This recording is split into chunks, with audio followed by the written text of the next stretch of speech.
All right, guys, welcome back to our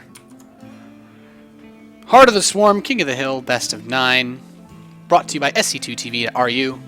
Spawning in the top right position as our blue Protoss, he's currently up 2-1, held a pretty sick build from his Zerg opponent in that last game with the mass swarm host rush.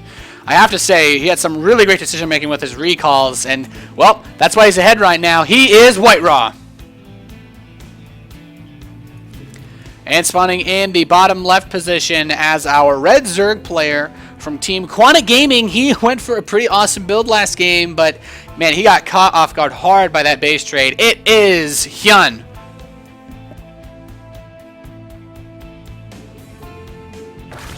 So Neoplanet S is a Caspa map developed for Pro League, and it's come a little bit more popular recently. I think as we saw that there's a possibility of getting it in our ladder map pool, as shown in the recent community outreach video. So it'd be really cool to see this map played more. I really like it. For ZvP, there's some interesting features. We have this gold base in the center that's usually only ever taken by Zergs, but the third base is generally pretty far away for a Protoss player to take, even a Zerg. It's a bit easier for Zerg, of course, to defend the farther away bases, thanks to creep tumors, thanks to things like the Zergling speed, just having faster units overall. But HyuN's going to go for a 15 spawning pool, pretty standard. He's not going for anything really greedy or aggressive. He's not going to try to get a hatch first.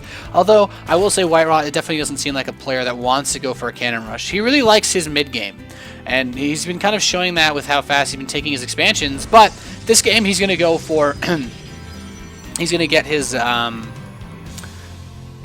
forge first, so he's not going to be he's going to be a little bit mindful of the spawning pool timing. He doesn't want to run into any issues with fast Zerglings, and it could be HyuN just trying to metagame him a little bit for going for Nexus first in the majority of the games leading up to this. So we're going to have to see what he wants to do, but he's going to get a hatchery now in his natural natural expansion. So I have to say, this looks like it's going to shape to be a pretty regular game. WhiteRa's playing this a little bit more safe than the other games, as I said, by getting this forge, but he recognizes that he's not in a big danger. He's going to get his gateway before the cannon, so smart play by WhiteRa, not running into any issues at all with Zerglings. But HyuN, again, is only going to make 2 Zerglings. Check around his base. This probe, I love that it shows up as the flashing indicator. Blizzard's like, man, that hatchery is under attack by that probe, so definitely a little bit of a risk there. But the Zerglings move out now to scout for HyuN. He's crossing the map, and WhiteRa actually, he was ready to put on a pylon to cancel to make sure that Zerglings couldn't get in. Accidentally broke his wall, so he had to move that. But his natural Nexus is about to finish, so he's gonna move into that economic play. And we have a fast third for HyuN, so this is pretty standard as far as ZvP goes. We're not going to see that really fast 2-base lair. No crazy fast swarm host rush, as awesome as that was. I feel like that might actually work. I don't even know. I guess maps where you don't have ramps so the natural will work best, but this map is even less of a choke. I'd love to see that build explored even further by players like HyuN. It's just one of those exciting things. I can't wait to see a really top-level Zerg player do something like that against a Protoss and like GSL, man. How sick would that be? But for the moment, we're going to have to wait for the Cybernetics core to complete for WhiteRa before we see a tech choice out of him. We've seen him really favor the Stargate play. He really likes the Void Rays, and you know what? They saved his life in the last game. Not having anti-air is 100% what killed HyuN. He had so much on the ground. He killed so many Colossi with those swarm hosts. But when the Void Rays and the Observers showed up, there was no answer. So WhiteRa saved yet again by his interesting army composition. You could say his special tactics of combining the Colossus Void Ray composition, which normally would fall to Roach Hydra, but against swarm hosts, it worked really effectively, and then because he was already behind and needed anti-air, he couldn't make roaches, so the Hydralisk just got melted by all of those Colossi. Now, double gas going down at 6 minutes for HyuN. This is standard gas timing for Zerg against Protoss. Most likely, just going to build up his gas count. We could see him go for Zergling speed. It's not a must, or we could just see him go for a lair and then a Roach Warren and Evolution Chamber, and that would be the standard Wings of Liberty style of opening. We don't know if HyuN is going to mix it up at all, but he will have to get his lair, of course, before he can really take advantage of any of the new changes.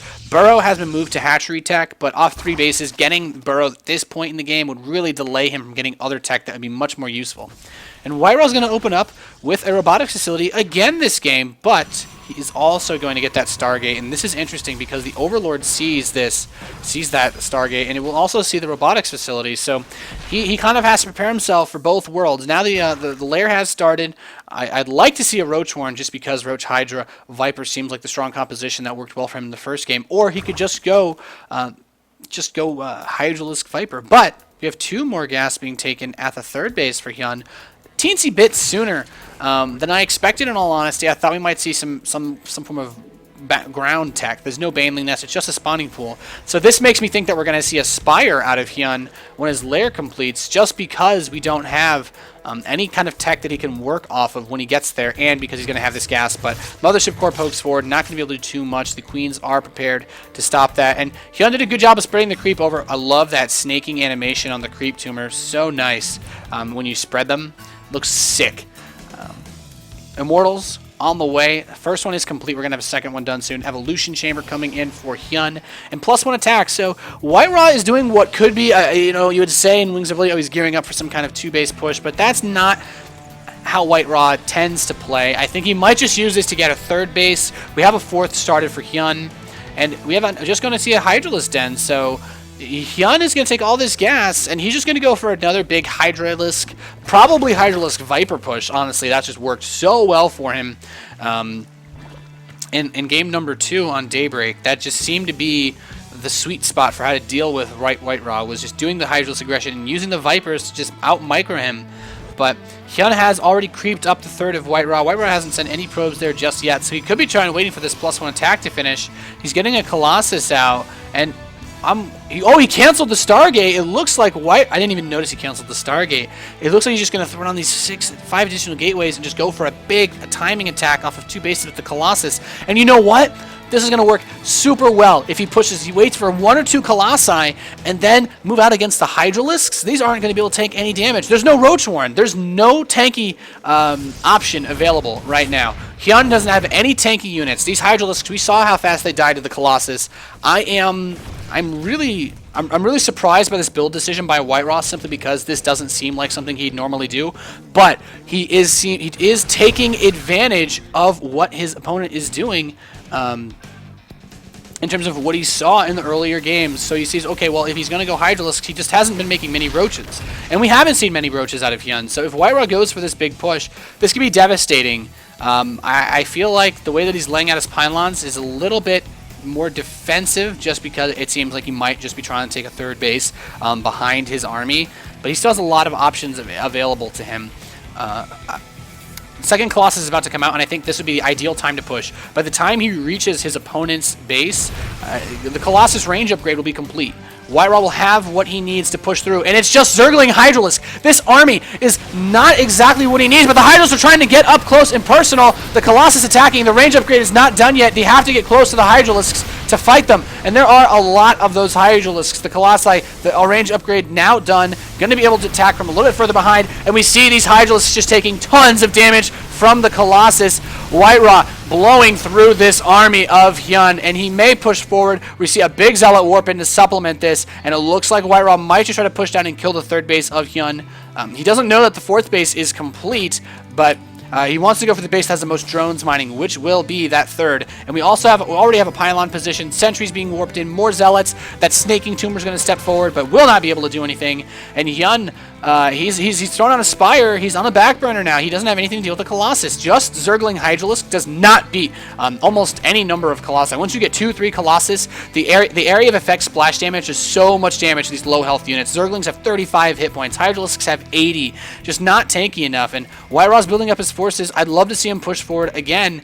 He can definitely do it. I have no doubt in my mind that he'd be able to blow through this, because there's simply no tanky units. There's not even any Corruptors mixed in. The longer he waits, though, the more time he gives HyuN. And I just noticed he didn't research the Hydralisk range upgrade. Time warps the Hydralisks. The Zerglings run forward with no backup.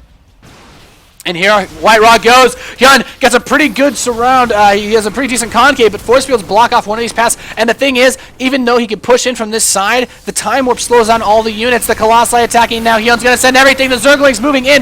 The Hydralisks have a great concave, but there's too many Colossi here. The Zealots tanking so hard. One of the Colossus gets pretty weak, but the Hydralisks just don't have enough beef to really take that fight, and he's stepping forward now. There's 3 Colossus. All WhiteRa needs to do is target fire the Colossi on the Hydralisks, and they get destroyed. WhiteRa is cleaning up this third base now. An absolute slaughter with this Colossus timing, really just abusing the fact that HyuN saw that Stargate. HyuN wanted to go for the Hydralisk composition, and HyuN got smashed for it. Third base is gone. All of those drones gone, and well, WhiteRa still has the majority of his army. I don't see anything stopping him from just pushing straight into HyuN's natural. More Hydralisks are being made, but additional Zealots are warped in, and HyuN's going to try to go for the big counterattack. There is a Zealot positioned, but it's not blocking the entrance. Zerglings are running in. I love those sliding animations of the ice, but he's not. He's actually going to be in a little bit of trouble here. He could just warp in units, though. There's not too much here. Well, there's no Colossi, so these Hydralisks can do a lot of damage. HyuN going for this base trade against WhiteRa is pretty scary. WhiteRa could probably peel some of his units back once he kills off the tag, but WhiteRa's going to lose all of his probes, tries to attack the Hydralisks with them. Not the greatest trade ever. All he needs to do is make sure he doesn't lose all his probes and economy, and that we don't get some sort of weird draw situation. As a draw, of course, would be the biggest problem. He's going to try to Chrono Boost out a Colossus now. And HyuN's main base, it's being ravaged. WhiteRa, what an amazingly picked build. Just canceling the Stargate. That Stargate was so close to completing, I didn't even notice that it was canceled because I just thought it finished. So that was a very, very great build choice. And HyuN played really greedily, no Roach War, and he didn't have anything to tank. He didn't have Corruptors to deal with the Colossus, and he got smashed. GG, well played, says HyuN. WhiteRa takes game number 4 and has a nice 3-1 lead in this best-of-9 series.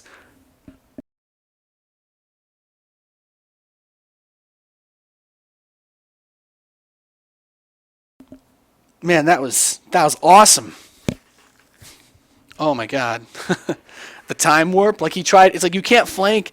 It's like, what's the point of going for a 2-sided push on the army if one of them has the time warp? Because once you enter that, it's just so difficult to micro. But really great game out of WhiteRa. Next map pick should be HyuN's. And yeah, don't go anywhere, guys. You got more StarCraft action coming at you. I am Nathanias, your caster here.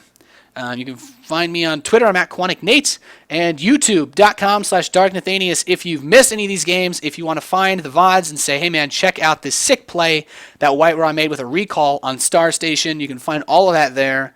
Of course, I have it all there in 1080p, so you can definitely catch all of this stuff later. I really appreciate you guys being here, and we will get you the next game as soon as possible. Don't go anywhere.